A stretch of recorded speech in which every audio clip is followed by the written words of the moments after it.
Hey designer, you're listening to episode 114. This is going to be a special episode to close out our year together. It's both an invitation to empower yourself as the CEO of your interior design business as you step into 2025, and also a message from me as your coach who sees you in your highest potential and wants you to succeed. Welcome to the Interior Design Business CEO, the only show for designers who are ready to confidently run and grow their businesses without the stress and anxiety. If you're ready to develop a bigger vision for your interior design business, free up your time, and streamline your days for productivity and profit, you're in the right place. I'm Desi Cresswell, an award-winning interior designer and certified life and business coach. I help interior designers just like you stop feeling overwhelmed so they can build profitable businesses they love to run. Are you ready to confidently lead your business, clients, and projects? Let's go. What I want you to consider in this space between 1 year and the next is what you really want, and more tangibly, what decisions need to be made in order to bring those desires to life.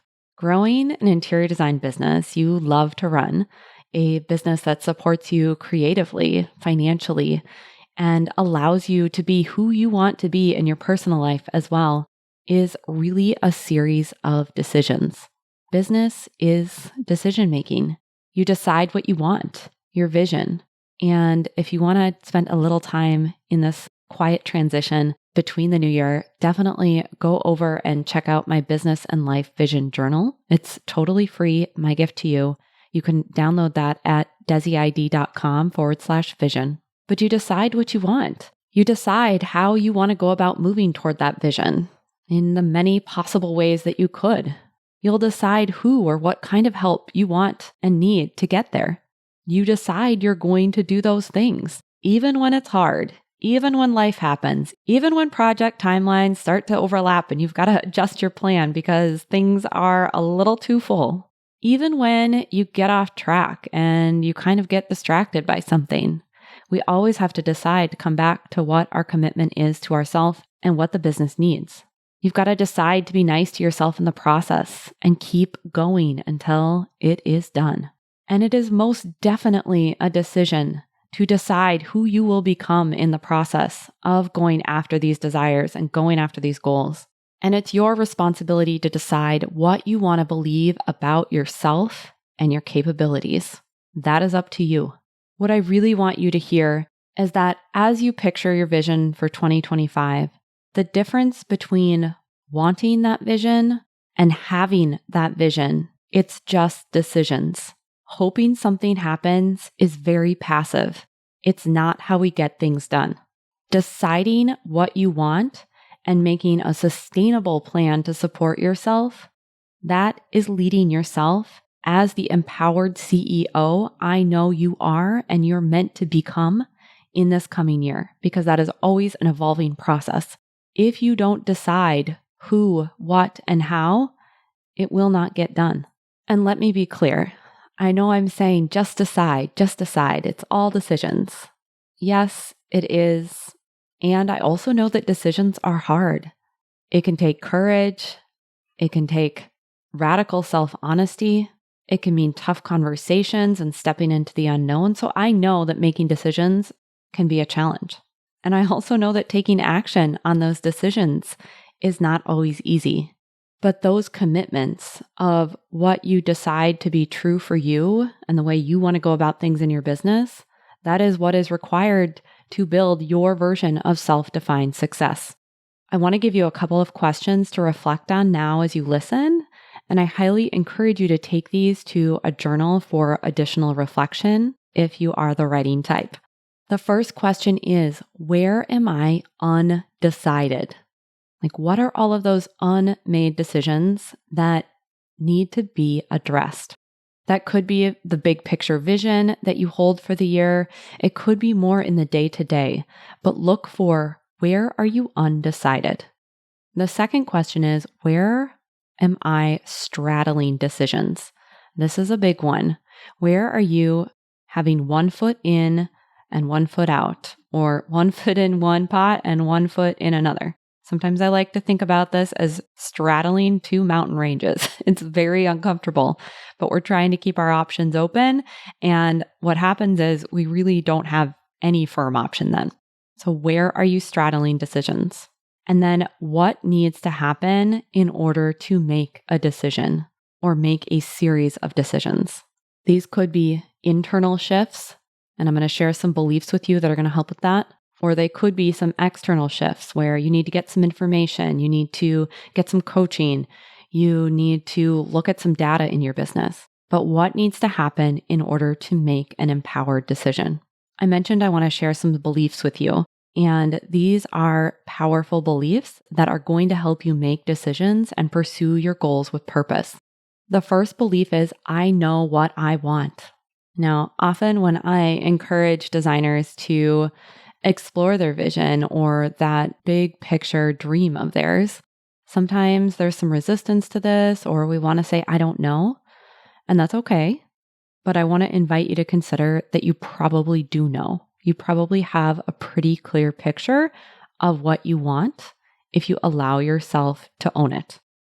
The second belief I want you to practice is I can have what I want. That goes directly in support of what I was just saying about knowing what you want, right? We have to believe that we can have what we want, often in order to allow ourselves to even explore what it is we really want.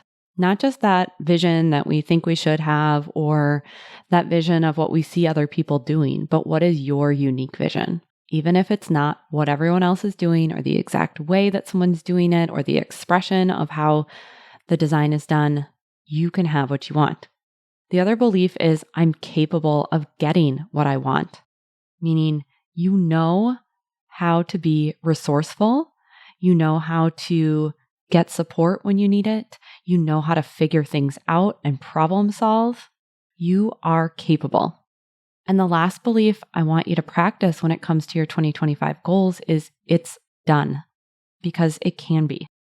When you make decisions in your business about what you want, how you're going to do it, and commit to doing those things, your goals really become inevitable.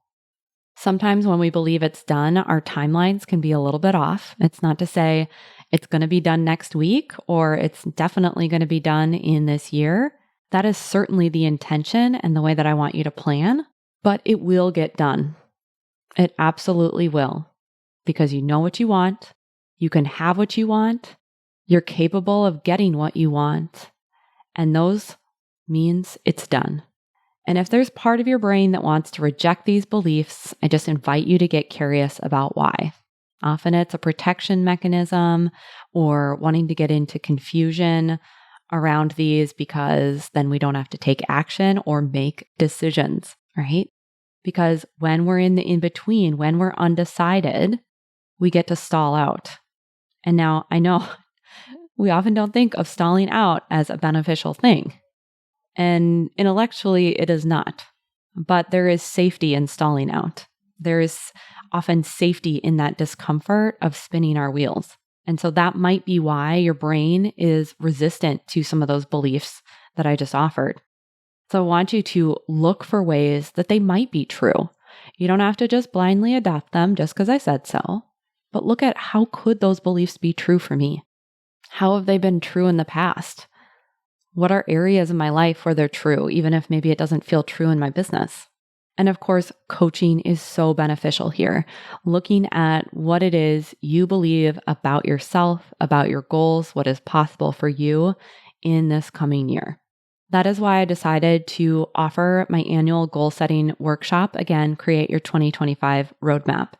This is a retreat style space where I'm going to be guiding you through a series of questions and prompting you to make these decisions for your year and also work on your belief in yourself and your capabilities with my support.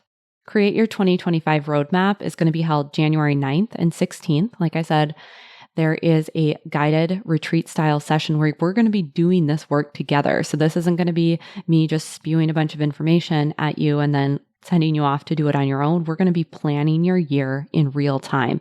And then we're going to have a live group coaching call. That's the one on the 16th where you can get my personalized feedback and also learn a ton from being in community with like-minded design peers. It's only $87 to join, and you can sign up by going to desiCresswell.com/resources, and you'll see it as one of the links on the page. I want you to make decisions now and move from wanting to having what you want in 2025. There is energy in deciding, there is movement in deciding, and there is trust in deciding. Trusting in you and in yourself as a designer CEO. With that, I want to wish you all a wonderful, wonderful end to this year.